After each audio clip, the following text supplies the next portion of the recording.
wanted every flower to look identical. I enjoy creating bouquets where every bloom has its own personality while still feeling harmonious together. To keep all of these colors organized, I relied heavily on layers. Separating the colors first makes the later blending process much easier and helps everything stay clean even when the composition becomes very detailed. One detail I spent extra time on was the green calyx beneath the bell flowers. I wanted those greens to feel fresh and lively without competing against the bouquet itself. For the rest of the leaves, I intentionally keep the colors simpler. When every leaf is equally detailed, they begin to compete with the flowers, so simplifying them actually allows the bouquet to shine even more. Most of these colors were first blocked in with broad strokes before I blended them together using soft smudging. I love letting neighboring colors gently melt into one another because it creates transitions that feel much closer to traditional oil painting. Finally, after everything had been blended, I returned with an extremely fine brush and quietly traced many of the petals' edges. You may not notice those lines immediately, but they subtly separate one petal from another and give every flower a little more structure. Once the bouquet felt complete, another large element appeared in the composition, the straw hat. It became one of the biggest visual anchors in the lower right corner. Unlike the softer petals, this area needed texture. I switched back and forth between my oil brush and a much finer pen brush, weaving countless overlapping strokes together until the woven pattern slowly emerged. Rather than drawing every strand perfectly, I wanted the weaving to feel organic, almost as though someone has been wearing his favorite summer hat for years. When the texture was finished, I added one final touch that became one of today's hidden details, a purple floral ribbon tied into a small bowl. It's only a tiny decoration, but I think little details like this help everyday objects feel more personal. Next came the black cat.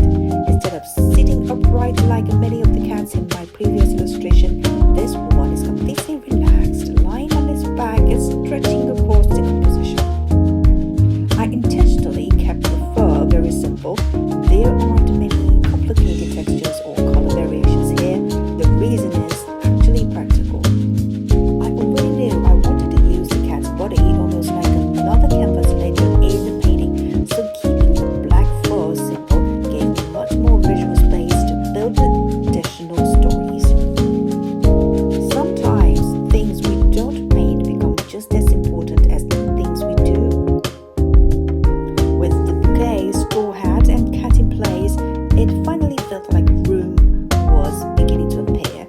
So I started adding the objects that belonged to each owner: a pair of soft pink sunglasses, a vintage table lamp decorated with warm orange floral patterns and striped details, and a cozy cup of coffee with the word love drawn into the latte art.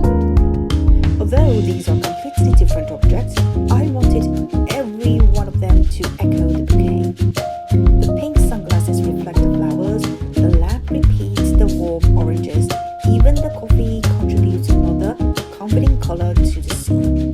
Together, they quietly suggest someone with a very personal sense of style.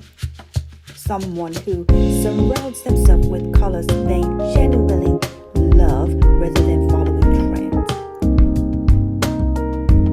Once the foreground was established, I shifted my attention to the background. Instead of filling it with countless tiny details, I first sketched a loose decorative floral pattern using lighter colors. It almost resembled climbing vines surrounding everything. After that, I layered broad oil brushstrokes across the background. This created depth without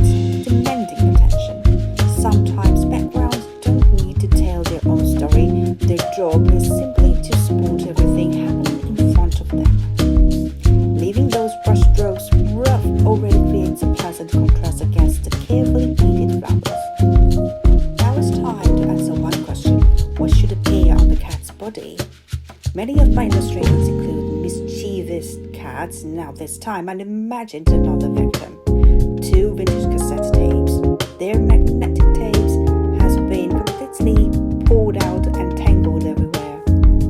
The one strand even wraps playfully around the cat's paw, making it look as though the cat has been happily entertaining itself for hours. From a distance, those long ribbons almost resemble elegant fabric.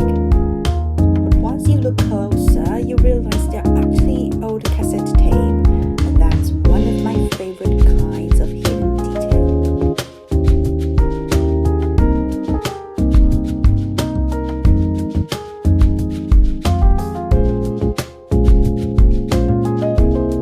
If you'd like to explore this illustration even longer, you can download the full 16:9 wallpaper and the coloring page for my coffee.